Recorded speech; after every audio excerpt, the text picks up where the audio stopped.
against Justin Ledet, trying to get back after it here tonight. Godbeer in red, the newcomer Daniel Spitz is in black. Yeah, you really never know. It affects everybody differently, this octagon, so you just never know how people are going to take it. There's that right hand you were talking about, Joe. Yeah, Godbeer comes out fast, and he throws with big power. He's not the type of guy that pity-pat punches, doesn't look for range, he just throws hammers. Daniel Spitz was in a locker room February 16th warming up for a fight when he got the call that he needed to come here and replace Todd Duffy. Didn't fight that night. Here he is a few short weeks later making his UFC debut. You see Spitz with that nice movement though. Real light on his feet for a big guy. Godbeer with a good right hand to the body there. And Spitz caught him with the right hand as he was coming in there. Keep him honest. Look how Spitz kind of leans his head to the right a little bit. Keep an eye out for Godbeer to make the adjustment on that left high kick.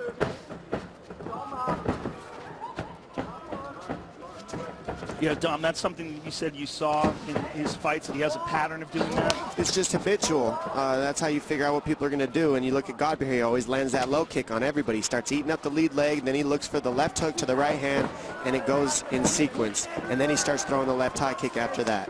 Oh, nice combination is there for Godbeer. Very different in their approach. You see Spitz more measured. He's throwing punches that are just kind of landing, whereas Godbeer is just swinging with all his might. Prevailing wisdom was that Spitz would be the more likely party to pursue a takedown. He said Godbeer really doesn't have much of a ground game to speak of. His words, not mine. Just over 3 minutes here, round one.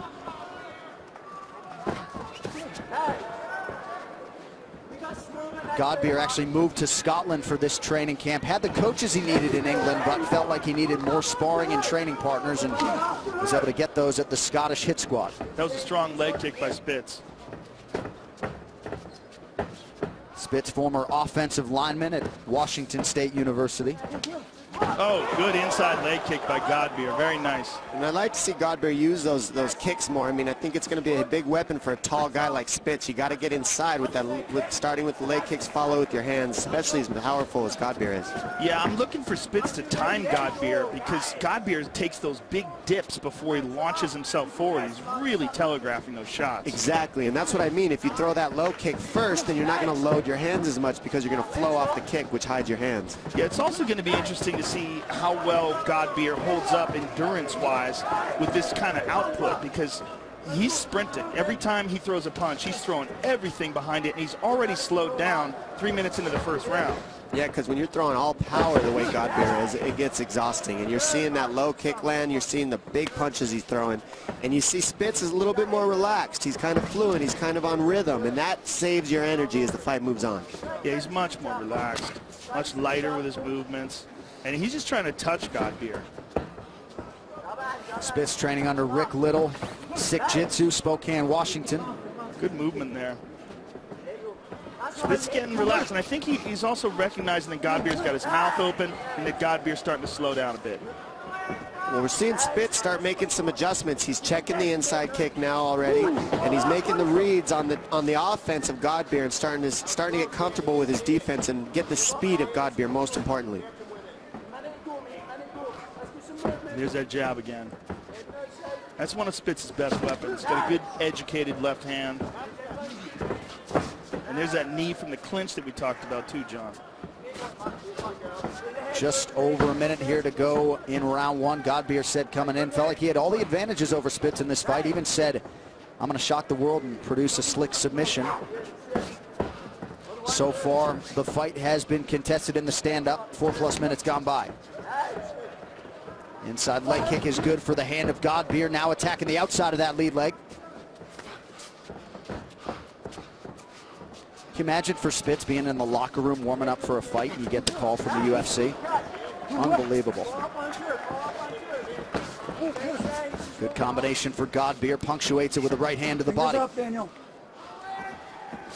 Godbeer's doing a good job countering that jab of Spitz by landing the low kicks or going to the body right off that jab. If you don't answer that jab, Spitz is going to keep throwing it out there and beating you up with it. So it's good. It's good Godbeer's attacking after that jab to shut down the jab of Spitz. Oh, there's a good right hand by Godbeer. Right off the jab. Perfect timing. Woo! Good counter left hook at the end of the bell there. Keep your fingers up or close. Octagon in red, Daniel Spitz is in black. Godbeer lands early round 2. Godbeer landed a strong right leg kick and a right hand and a left hook at the end of that round.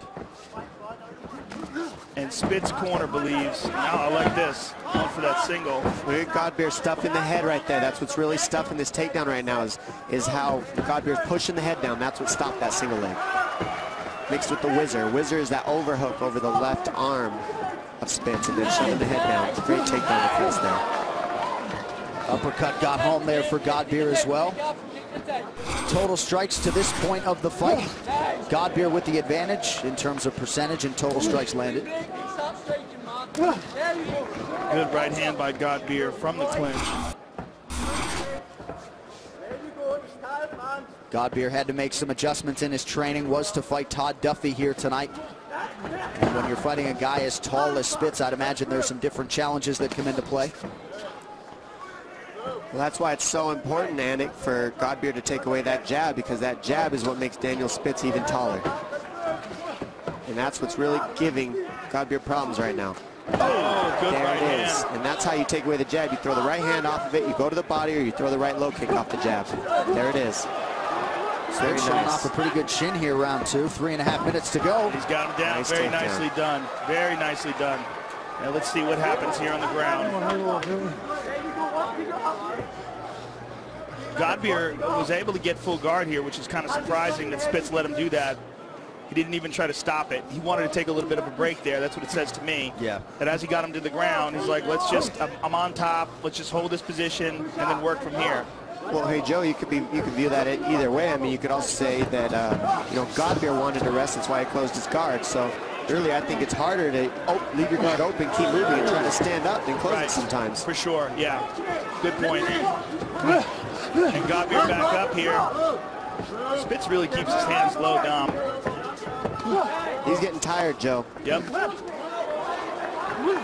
Nice knee to the knee. body. And that wears and tears on guys. Look how tired Spitz is after that knee to the body. That wears and tears. Good body shots. Good uppercut as well here. Godbeer really coming on strong. Spitz looking for a breath right now.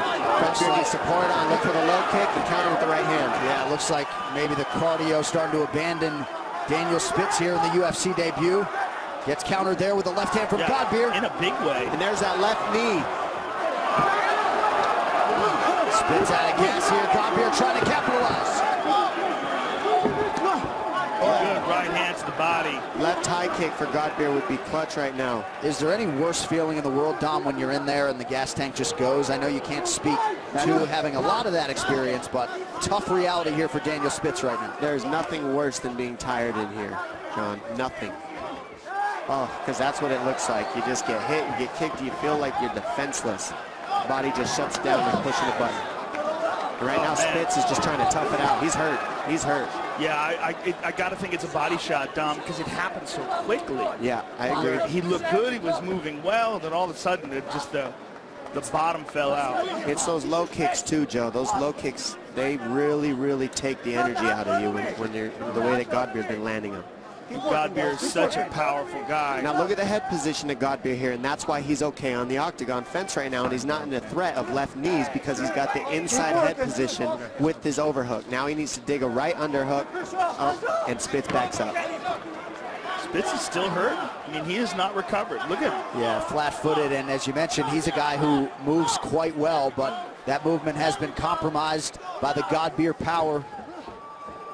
Yeah, Spitz is a guy who's known for his movement and his athleticism, and it's kind of abandoned him from those body shots. I mean, he might very well be hurt. We don't really know. Yeah, it's the body shots for sure, Joe. Spitz showing off a heart, though, as he returns fire with the right hand there. Stayed in the fight, not looking for a way out, that's for sure. Well, Godbeer seems revitalized because of it, because of seeing Spitz tired and hurt from those shots. He seems like he's got a lot of energy. Stay busy. Keep working.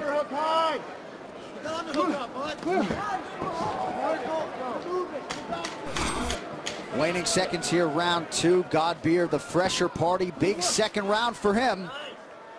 Round 3 coming up next. Good job, guys. Last round coming up. He took the air right out from underneath him in that second round. Interesting that Rick Little did not want Daniel Spitz to sit down at that point in time. Obviously exhausted, maybe because if you sit, you don't want to get back up. I don't know. Any thoughts, guys, on that decision by Rick Little to not have Spitz take a breather and get off those legs? Well, sometimes you just got to keep moving because you're already out of it. In practice, you don't even get a stool most of the time. So what's really the difference when you're in a fight? Third and final round here. UFC debut for Daniel Spitz. He's in black. Mark Godbeer in search of his first UFC win. And Spitz looked for that uppercut there and spun out. Definitely looks like he's recovered a little bit, but that could all change one of those Godbeer power shots. Godbeer's looking real slow right now too, though, with those combinations, so he needs to be careful for the counter of Spitz. Dom, do you ever think you'll see a time where a heavyweight could match the kind of output that you see in your division? Well, I mean, Cain Velasquez kind of did it. Yeah. So, I mean, but he's yes. such a freak. Agreed. He's one of a kind, but that's what it's going to take is one of a kind heavyweight to keep a bantamweight pace. It is such a difference. It's so fascinating when you see the requirements that the human body has, and you don't ever see it in such a pure form as in MMA.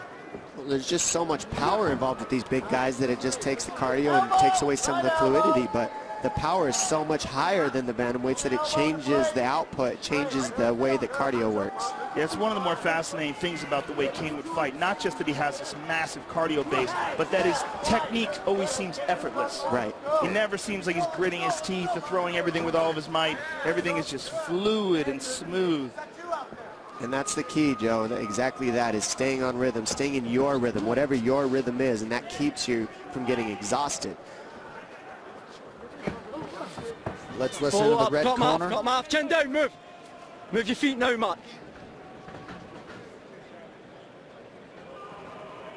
Brian Gallagher. Move your feet, Mark, move your head. Move your feet, move your head.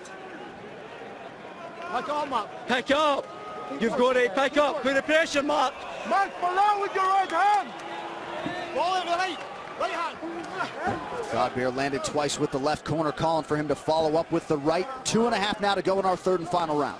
Both these guys are pretty tired, and you can really tell because they're only throwing one shot at a time now. There's no combinations. Well, there's a good two-piecer, but these guys are hurting. Spitz with a nice kick to the body. Good left kick. Yeah, just the amount of effort it takes for Spitz to throw a jab, it seems like he's got to take a break. Well, if you'd have told me midway through that second round that he'd still be standing with 2 minutes to go, I'd say that's a win. He was flat-footed. Not a good look for the judges, but Spitz trying to hang in there as best he can. And again, Godbeer with a hard right to the body. And Godbeer is calling Spitz in. I bet he is. He's trying to get past that jab. Oh, he hurt with that right hand. There it was. He waited for the jab and threw an overhead right over the top. Oh, good. Spitz is hurting. Nice knee to the body as well. So Spitz is going to have to dig deep and stay on his bike right now to try to recover if he's going to get through this. Otherwise, Godbeer is going to start throwing the heat.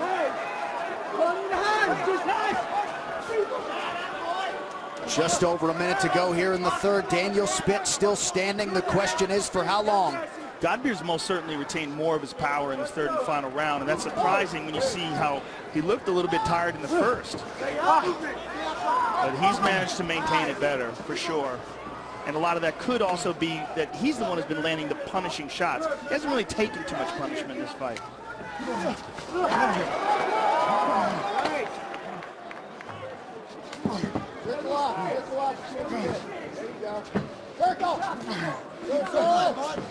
Spitz clinching here, lands the left hand. Godbeer, though, applying pressure.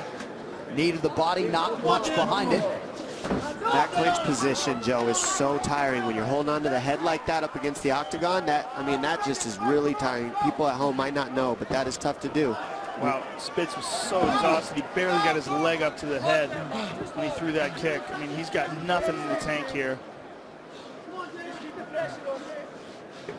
The one thing you can control in any fight is your cardio. And that's what I always tell the guys I train with. So just don't get tired. It's the only thing you can control. It's tough, though, when you're taking some body shots and these big boys throwing it. each other's guts. Body shots.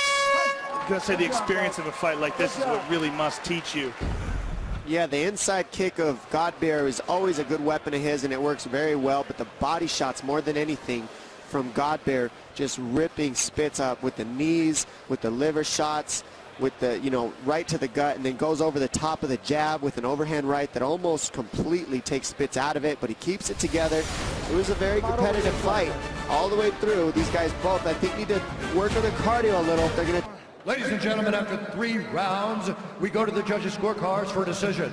All 3 judges score this contest 30-27 for the winner by unanimous decision, Mark the Hand of Godbeer. Mark Godbeer, your winner by unanimous decision. Got to feel good for him.